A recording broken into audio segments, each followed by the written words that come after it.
నమస్తే, నా పేరు సుజాత కాజా. ఇటీవల కాలంలో పులివెందుల ఎమ్మెల్యే జగన్ రెడ్డి గారు పవన్ కళ్యాణ్ గారిను ఉద్దేశించి కార్పొరేటర్కి ఎక్కువ, ఎమ్మెల్యేకి తక్కువ అంటూ కామెంట్స్ చేస్తున్నారు. ఇంకొకటి ఎవడో అడ్రస్ లేని ఒక పనికి మాలిన సన్నాసి వచ్చి పవన్ కళ్యాణ్ గారు టీడీపీని ప్రశ్నించకుండా ఉండడానికి 50 కోట్లు తీసుకున్నారని పిచ్చివాగుడు వాగుతున్నారు.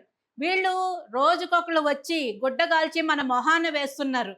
సో వీళ్ళు పార్టీ ఎలా ఉంది, వీళ్ళ ఎమ్మెల్యేలు ఎలా పనిచేశారు, వీళ్ళ ఎమ్మెల్సీలు ఎలా పనిచేశారు, ఒకసారి జగన్మోహన్ రెడ్డి గారు మీరు వెనక్కి వెళ్ళి చూసుకోండి. మీ పార్టీ విధి విధానాలు ఎలా ఉన్నాయి, మీ పార్టీలో పనిచేసిన వ్యక్తుల తీరు ఎలా ఉంది, ఒకసారి మళ్ళీ ప్రశ్నించుకోండి. ఒకసారి వెనక్కి తిరిగి చూసుకోండి. ఒకసారి మీకు కంపేర్ చేస్తా. జనసేన ఎమ్మెల్యేలు మాట తీరు ఎలా ఉంటుంది, వాళ్ళు అసెంబ్లీలో మాట్లాడే విధానం ఎలా ఉంటుంది, పాలసీల మీద అసెంబ్లీలో వాళ్ళ ప్రసంగం ఎలా ఉంటుంది ఒకసారి చూడండి. అలాగే జీవో నెంబర్ 3ని చట్టం చేయడానికి ముఖ్యమంత్రి వర్యులు లోకేష్ గారు ప్రత్యేక దృష్టి పెట్టి ఆదివాసీ యొక్క మనుగడ కాపాడాలని ఆదివాసీ బిడ్డల తరఫున వేడుకుంటున్నాం అధ్యక్ష. అలాగే 2019, 2024 మధ్య కాలంలో ఐటీడీలకు సంబంధించి ₹1 కూడా నిధులు కేటాయించినటువంటి దాఖలాలు లేవు అధ్యక్ష. ఐటీడీ ఆధ్వర్యంలో చదువుకున్నటువంటి యువతీ యువకులకు యూత్ ట్రైనింగ్ సెంటర్. ఇది మొట్టమొదటిసారిగా ఎమ్మెల్యేగా ఎన్నికైన జనసేన ఎమ్మెల్యే చిర్రి బాలరాజు గారు అసెంబ్లీలో ప్రసంగం, వారి ప్రాంతంలో జరగాల్సిన అభివృద్ధి గురించి, గిరిజన సంక్షేమం గురించి అసెంబ్లీలో ప్రసంగిస్తున్నారు. జగన్ రెడ్డి గారు బాగా వినండి. మొట్టమొదటిసారి ఎమ్మెల్యే అయిన వ్యక్తి మాటలు ఎలా ఉన్నాయో చూడండి.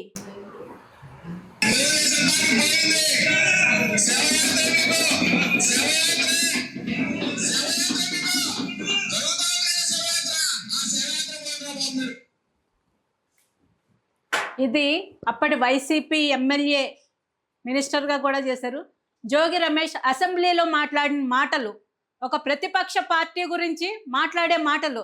జగన్ రెడ్డి గారు వింటున్నారా? మొదటిసారి ఎమ్మెల్యే అయిన వ్యక్తి ఎలా మాట్లాడారు మా ఎమ్మెల్యే, మీ వైసీపీ ఎమ్మెల్యేలు ఎలా మాట్లాడారు. ఇక ఎమ్మెల్సీల విషయానికి వస్తే జనసేన ఎమ్మెల్సీ శ్రీ పిడుగు హరిప్రసాద్ గారు మండలిలో ఏ విధంగా ప్రసంగించారో ఒక్కసారి చూడండి. It is a reflection of a nation's values, aspirations and priorities.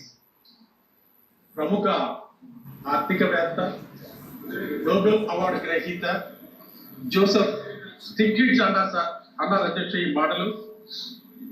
ఈ మాటలు గౌరవ రెవెన్యూ మంత్రి శ్రీ పయ్యావుల కేశవ గారు ఇప్పుడు ప్రవేశపెట్టిన బడ్జెట్కు అక్షరాల అన్వయించుకోవచ్చు అధ్యక్ష.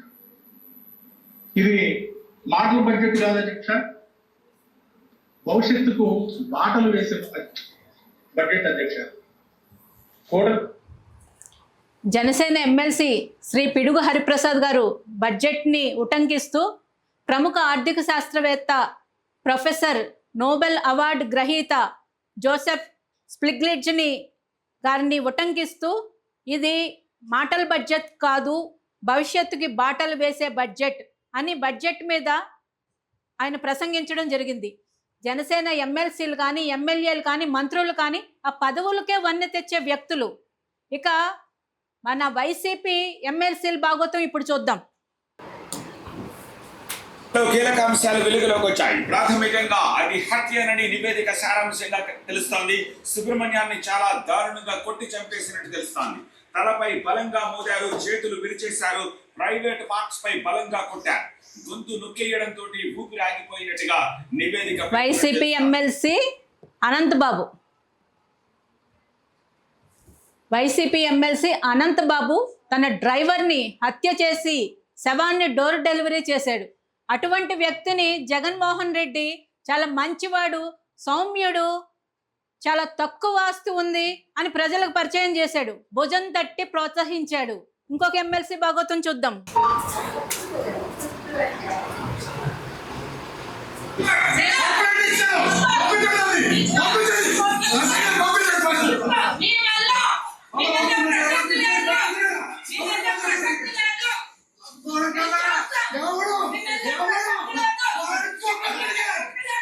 కర్ర తీసుకుని కొట్టబోతున్నాడు.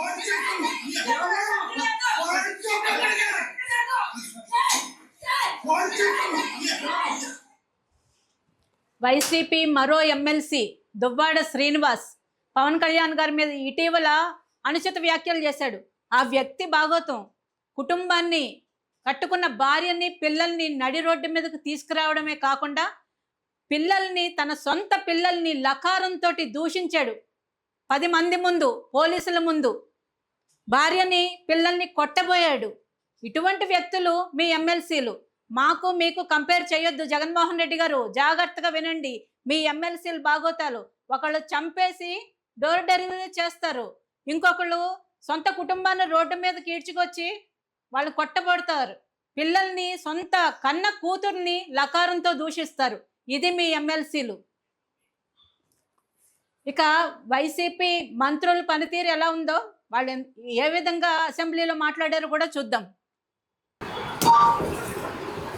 చర్యలు తీసుకుంటామని గౌరవ సభ్యులందరికీ సమాచారం అందిస్తూ తప్పకుండా ఈ వ్యవస్థ ప్రక్షాళన కోసం మనందరం కూడా కలిసి ముందుకెళ్దాం.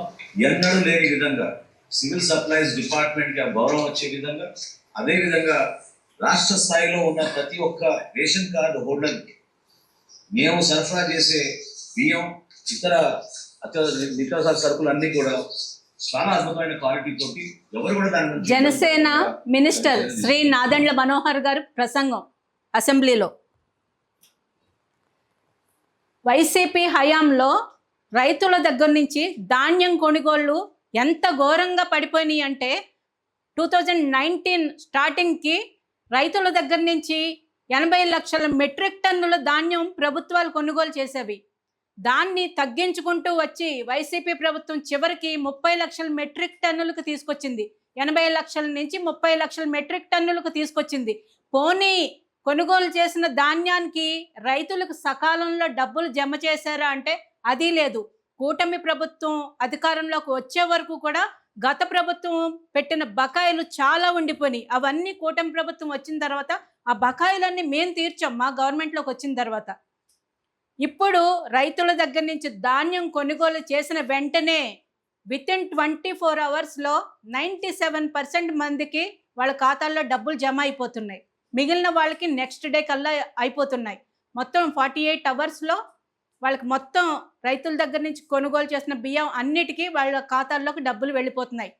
ఒక 3 గంటలకు ఒకసారి మార్నింగ్ 10:30, 12:30, 2:30, 5:30 4 స్లాట్లుగా పెట్టుకుని అమౌంట్ వాళ్ళ ఖాతాల్లో జమ చేయడం జరుగుతుంది. నాదెండ్ల మనోహర్ గారు ఎన్డీఏ ప్రభుత్వం అధికారంలోకి వచ్చిన తర్వాత ఈ ధాన్యం కొనుగోలు విషయంలో కానీ, రేషన్ కార్డు విషయంలో కానీ, పీడిఎస్ రైస్ విషయంలో కానీ ఆయన ఏ విధంగా ఆయన అక్రమ నిల్వల్ని పట్టుకున్నారు, ఏ విధంగా దాడులు జరిపారు. ఇప్పుడు బడ్జెట్ ప్రసంగంలో కానీ చూస్తూనే ఉన్నారు కదా, నాదెండ్ల మనోహర్ గారు అసెంబ్లీలో ప్రసంగించే విధానం, పాలసీల మీద మాట్లాడే విధానం, ఇవన్నీ చూడండి. జనసేన నుంచి వెళ్ళిన ఒక మినిస్టర్ పనితీరు ఈ విధంగా ఉంటుంది. జనసేన మరో మినిస్టర్ శ్రీ కందుల దుర్గేష్ గారు చేసిన అభివృద్ధి కానీ, ఆయన అసెంబ్లీలో ప్రసంగించిన తీరు కానీ ఒక్కసారి చూడండి. పర్యాటక ఆతిథ్య రంగంలో పెట్టుబడులు సాధించడమే లక్ష్యంగా విశాఖ వేదికగా రీజనల్ ఇన్వెస్టర్స్ టూరిజం సమ్మిట్ జరిగింది. మంత్రి కందుల దుర్గేష్ సమక్షంలో 8 కీలక ప్రాజెక్టులకు సంబంధించి ఎంఓయూలు జరిగాయి.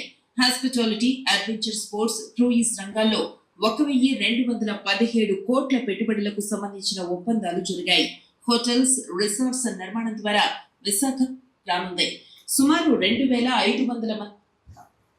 శ్రీ కందుల దుర్గేష్ గారు పదవి చేపట్టిన నాటి నుండి ఎన్నో విప్లవాత్మక మార్పులు తీసుకొచ్చారు. పర్యాటక రంగాన్ని పరుగులు పెట్టిస్తున్నారు. ఎన్నో కంపెనీలతోటి ఎంఓయూలు ఆల్రెడీ చేసుకున్నారు. ఇంకా పెట్టుబడులు తీసుకొచ్చే పనిలో ఈ కూటమి ప్రభుత్వం ఉంది. అదే గత వైసీపీ మంత్రి ఇదే పర్యాటక శాఖను నిర్వహించిన రోజా గారి పనితీరు చూద్దాం. పర్యాటక శాఖ అంటే ఆవిడ పర్యటనలు చేయడమే సరిపోయింది. అదే కాకుండా ఇంకా బూతులతోటి, బూతు పురాణం, నోరు తెరిస్తే డ్రైనేజ్ మాటలు. రోజా గారి వీడియో ఒకసారి చూద్దాం.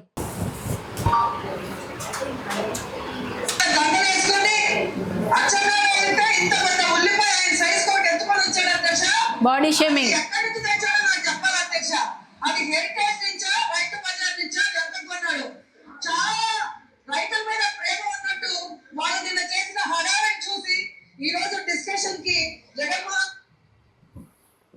ఇది అప్పటి వైసీపీ మంత్రి, టూరిజం శాఖ మంత్రి రోజా గారు అసెంబ్లీలో చేసిన ప్రసంగం. అచ్చెన్నాయుడు గారిని ఉద్దేశించి బాడీ షేమింగ్ చేస్తుంది. వీళ్ళు అసెంబ్లీలో మాట్లాడే తీరిది. జగన్మోహన్ రెడ్డి గారు వింటున్నారా? మీ ఎమ్మెల్యేలు మాట్లాడిన మాటలు ఇవి. మీ మంత్రులు, ఎమ్మెల్యేలు, ఎమ్మెల్సీలు చేసిన నిర్వాకాలు చెప్పుకుంటే రోజంతా సరిపోదు. జనసేన ఎంపీ బాలశౌరి గారు పార్లమెంట్లో చేసిన ప్రసంగం చూడండి.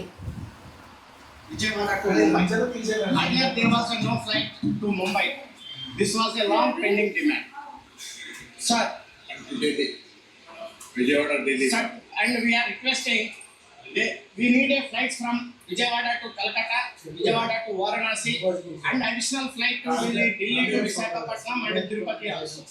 And there is a demand for the flights to Sri Lanka, Thailand and Singapore also. Okay. So I would like to know from the ఇది జనసేన ఎంపీలు పార్లమెంట్లో మాట్లాడే తీరు. రాష్ట్రానికి కావలసిన సదుపాయాల గురించి పార్లమెంట్లో ప్రసంగిస్తున్నారు.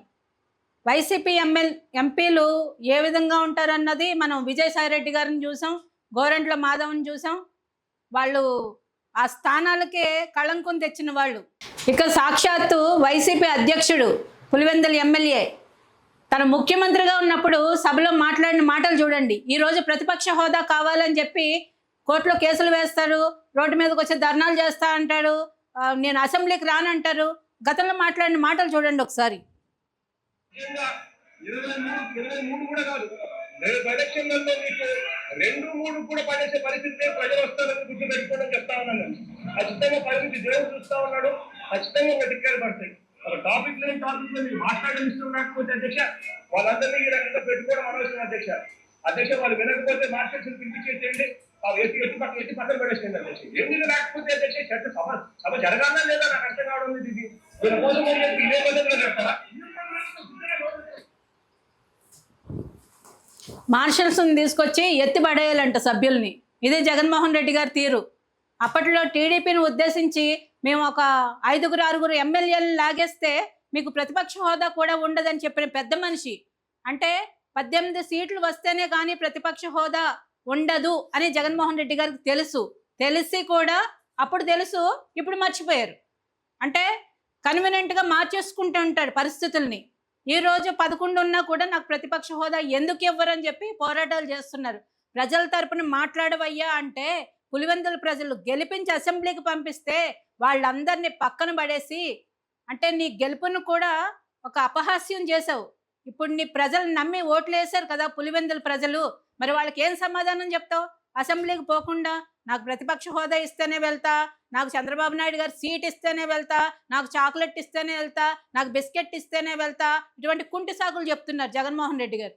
ఇక వైసీపీ ఎంపీల గురించి చూసుకుంటే కనుక incident that took place today, Sabha peacefully going on. In the meantime, 2 persons coming down from gallery, they are trying to run towards speaker. Myself and some of the MPs all together got hold of the exit. ఈయనెవరో మొత్తం దేశం మొత్తానికి తెలుసు, చాలా famous అయ్యాడు ఒక దరిద్రపు గట్టు వీడియోతోటి. జగన్మోహన్ రెడ్డి గారు సెలెక్ట్ చేసిన క్యాండిడేట్స్ అంటేనే వాళ్ళకు స్పెషల్ క్వాలిటీస్. ఈయన తెలుసు కదా ఈయన వీడియో ఎట్లా వైరల్ అయింది అన్నది. గోరంట్ల మాధవ్ ఒక టీడీపీ క్యాడర్ని, అక్కడ లోకల్గా ఉన్న నాయకుల్ని, ఒక పోలీస్ అధికారి అయ్యుండి బూతులు తిడితే వెంటనే జగనన్న పిలిచి ఎంపీ సీట్ ఇచ్చాడు. ఇచ్చిన తర్వాత ఈయన చేసిన నిర్వాకాలు అన్నీ కాదు, రాష్ట్రానికి సంస్థలు, పారిశ్రామిక సంస్థలను తీసుకురావడం కాదు, ఉన్న వాటిని పారిపోయేటట్టు చేసిన మహానుభావుడు. కియా ప్రతినిధుల మీద దౌర్జన్యానికి దిగాడు. కమిషన్ల కోసం జగన్మోహన్ రెడ్డి గారు సాక్షిగా పక్కనే పెట్టుకుని జగన్మోహన్ రెడ్డి గారిని, కియా ప్రతినిధుల్ని కమిషన్ల కోసం బెదిరించాడు. జగన్మోహన్ రెడ్డి గారు మీరు అతన్ని మందలించాల్సింది పోయి చూస్తూ కూర్చున్నారు. అంటే మీకు కావాల్సిందే అది కదా, మీరు గెలవడం అదొక గ్రాంటెడ్ అనమాట. అంటే మేము గెలిచాం కాబట్టి మేము దౌర్జన్యం చేస్తాం, ఎవరినన్నా బెదిరిస్తాం, ఎవరన్నా మాకు కమిషన్లు ఇవ్వాలి అనే రీతిని వైసీపీ పరిపాలన సాగింది. ఇక ఎమ్మెల్యేలు అయ్యారు, ఎమ్మెల్సీలు అయ్యారు, ఎంపీలు అయ్యారు, మంత్రులు అయ్యారు. ఇక పార్టీ అధ్యక్షుల విషయానికి వస్తే అసలు కంపేర్ చేయడానికి కూడా జగన్మోహన్ రెడ్డి గారు వెంట్రుకతో సమానం. ఆయన పనికిరారు, కంపారిజన్ కూడా పనికిరారు. పవన్ కళ్యాణ్ గారి నాలెడ్జ్ ఎక్కడ, పవన్ కళ్యాణ్ గారికి ఉండే ప్రజాదరణ ఎక్కడ, జగన్మోహన్ రెడ్డి గారు ఎక్కడ? పవన్ కళ్యాణ్ గారు నువ్వు కార్పొరేటర్కి ఎక్కువ, ఎమ్మెల్యేకి తక్కువ అంటారా? జగన్మోహన్ రెడ్డి గారు మీరు అయ్యారు, మరి ఒకసారి మీరు 2 సార్లు ఎంపీ అయ్యారు, ఒకసారి ఎంపీ అయ్యారు, 2 సార్లు 3 సార్లు ఎమ్మెల్యే అయ్యారు. ఏదైనా అవ్వని, ఏం చేశారు? మీ పులివెందులకి ఏం చేశారు? మీ సొంత నియోజకవర్గంలో ఈ రోజుకి మీరు మొన్న అధికారంలోంచి దిగిపోయే నాటికి పరిస్థితులు ఏంటి? ఇప్పుడు పవన్ కళ్యాణ్ గారు వెళ్తే దేశం మొత్తం పవన్ కళ్యాణ్ గారికి నీరాజనాలు పడుతుంది. మిగిలిన పక్క రాష్ట్రాలు ఎలక్షన్లో కూడా జనం ప్రవాహం వస్తుంది పవన్ కళ్యాణ్ గారు వెళ్తే. అదే జగన్మోహన్ రెడ్డి గారు పులివెందులు వెళ్తే బిల్లులు చెల్లించలేదని మీ ఇంటి మీద దాడి చేశారు ప్రజలు, పారిపోయారు అక్కడి నుంచి బెంగళూరుకి. మీరు ఏపీలో ఉండడానికి మీకు అసలు ధైర్యం సరిపోవట్లేదు. అది మీ పరిస్థితి, అది మీ స్థాయి. ఎన్నిసార్లు గెలిచాము, ఒక్కడనే వచ్చాను, సింగిల్గా వచ్చాను. సింగిల్గా రండి, అసెంబ్లీకి రండి, సింగిల్గా అవసరం లేదు, మిగిలిన 10 మందిని తీసుకురండి, మీ క్రికెట్ బ్యాచ్ అందరు రండి, దమ్ముంటే రండి, అసెంబ్లీకి వచ్చి మాట్లాడండి. అది చేత కావట్లేదు. మేము కార్పొరేటర్కి తక్కువ, ఎమ్మెల్యేకి ఎక్కువ, ఏం మాటలు ఇవి? ఇప్పటికి కూడా మీ ఎమ్మెల్సీ దువ్వాడతోటి ఇష్టం వచ్చినట్టు పిచ్చి పిచ్చి వ్యాఖ్యలు చేయిస్తున్నారు. ఆల్రెడీ పోసాని సంగతి చూశారు. జగన్మోహన్ రెడ్డి గారు చెయ్యి ఎవరు పట్టుకున్నారో, జగన్మోహన్ రెడ్డి గారితో ఎవరు పనిచేశారో వాళ్ళ రాజకీయ భవిష్యత్తును నాశనం చేస్తాడు జగన్మోహన్ రెడ్డి. పెద్ద ఐరన్ లెగ్ జగన్మోహన్ రెడ్డి గారు. రోజాని అనక్కర్లేదండి, ఆడ మనిషి, ఆవిడ సంగతి పక్కన పెట్టండి. జగన్మోహన్ రెడ్డి గారే పెద్ద ఐరన్ లెగ్ శాస్త్రి. ఎందుకంటే ఈరోజు జగన్మోహన్ రెడ్డి గారి హయాంలో ఆయన మాటలు విని, ఆయన స్క్రిప్ట్ విని, ఆయన చెప్పిందల్లా మాట్లాడిన వాళ్ళందరి పరిస్థితి ఏంటండి? మీరు చట్టాలను ఉల్లంఘించి నోటుకు వచ్చినట్టు మాట్లాడితే ఈరోజు జగన్మోహన్ రెడ్డి గారు మిమ్మల్ని ఏం పట్టించుకోరు. మీకు ఒక లాయర్ని పెడతారు, పొన్నవాళ్ళు సుధాకర్ రెడ్డి అని. ఆయన ఏ కేసు పెట్టుకున్నా వాళ్ళు ఇంక జైలుకే అంకితం. అంతే. జగన్మోహన్ రెడ్డి గారు ఓదార్పు యాత్రలు చేశారు, ఆయనతో పనిచేసిన వాళ్ళందరూ జైలు యాత్రలు చేస్తున్నారు. ఈరోజు పోలీస్ స్టేషన్ల చుట్టూ, జైలు చుట్టూ తిరుగుతున్నారు. కాబట్టి జగన్మోహన్ రెడ్డి గారు దయచేసి మీరు మాట్లాడేటప్పుడు 1-2 సార్లు ఆలోచించుకుని మాట్లాడండి. ఎటువంటి వ్యక్తుల గురించి మాట్లాడుతున్నాం, పవన్ కళ్యాణ్ గారు ఎటువంటి వాళ్ళు, ఆయన పార్టీలో ఉన్న నాయకులు ఎలాంటి వాళ్ళు, వాళ్ళ విధి విధానాలు ఏంటి, వాళ్ళు మాట్లాడే మాటలు ఏంటి, వాళ్ళు ప్రజలకు చేసే సేవ ఏంటి, అది చూసుకోండి. మీరు మీ భాగోతాలు చూశారు కదా. ఒకళ్ళిద్దరూ చూస్తేనే కంపరం పుడుతుంది. మీ హయాంలో పనిచేసిన మంత్రులందరివి చూపించామంటే ఒక గుట్కా నాని, ఇంకొక పేరుని నాని, ఒకడేమో బొచ్చు పీకలేమంటాడు, ఇంకొకరు వెంటుకు కూడా ఊడదంటాడు, ఇంకొకరు కాలి గోటుకు కూడా సరిపోదంటారు. ఇవే మాటలు. 5 సంవత్సరాలు ప్రెస్ మీట్లు పెట్టారు అంటే కనుక సినిమా రివ్యూలు చెప్పడానికి, ప్రతిపక్ష నాయకుల్ని బూతులు తిట్టడానికి నానా చండాలం చేశారు. ఒక్కసారి ఒక్క ఛాన్స్ అని ఇచ్చినందుకు మీరు అసెంబ్లీ గేటు దాటనివ్వనంటారా? అసెంబ్లీ గేటు తాకనివ్వనంటారా? పవన్ కళ్యాణ్ గారు మొట్టమొదటిసారి అసెంబ్లీకి వస్తేనే మీరు ఎక్కడికో ఎగిరి పడ్డారు, బెంగళూరులో పోయి పడ్డారు వెళ్ళి. రెండోసారి మళ్ళీ పవన్ కళ్యాణ్ గారు అసెంబ్లీకి అడుగు పెడితే మీరు అడ్రస్ లేకుండా పోతారు. గుర్తు పెట్టుకుని ఇప్పటికైనా కనీసం ప్రజల పక్షాన్ని మాట్లాడండి. ప్రజలకు ఏమైనా సమస్యలు ఉంటే అవి తీసుకురండి. ఎందుకయ్యా అంత భయం నీకు? మీ సోషల్ మీడియాలోనే మీ కార్యకర్తలందరూ పుల్ అంటారు, పుడింగి అంటారు, తోపు అంటారు, తురుము అంటారు. మరి నువ్వేమో అసెంబ్లీకి రాకుండా పారిపోతావు. చిన్నపిల్లలు స్కూల్కి వెళ్ళేటప్పుడు చెప్తుంటారు, నాకు జ్వరం వచ్చింది, నాకు బిస్కెట్ కావాలి, నాకు చాక్లెట్ కావాలని. అలాగా నాకు ప్రతిపక్ష హోదా కావాలి అంటావు. ప్రతిపక్ష హోదా అడుక్కుంటే రాదు, ప్రజల అంగీకారంతో వస్తుంది, వాళ్ళు ఇవ్వాలి. గత 5 సంవత్సరాల్లో జనసేనకు ఒక్కటే ఎమ్మెల్యే సీటు గెలిచారు, అది కూడా నువ్వు లాక్కుపోయావు. అయినా మేము ప్రతిపక్ష హోదా పోషించలేదా? ప్రజల్లో తిరగలేదా? ప్రజా సమస్యల మీద నిన్ను నిలదీయలేదా? నీకు ఆ ధైర్యం లేదా? 2 చోట్ల ఓడిపోయిన పవన్ కళ్యాణ్ గారు వితిన్ 6 monthsలో వైజాగ్, భవన నిర్మాణ కార్మికుల కోసం ర్యాలీ చేస్తే లక్షల్లో జనం వచ్చారు. అదే పవన్ కళ్యాణ్ గారు అంటే.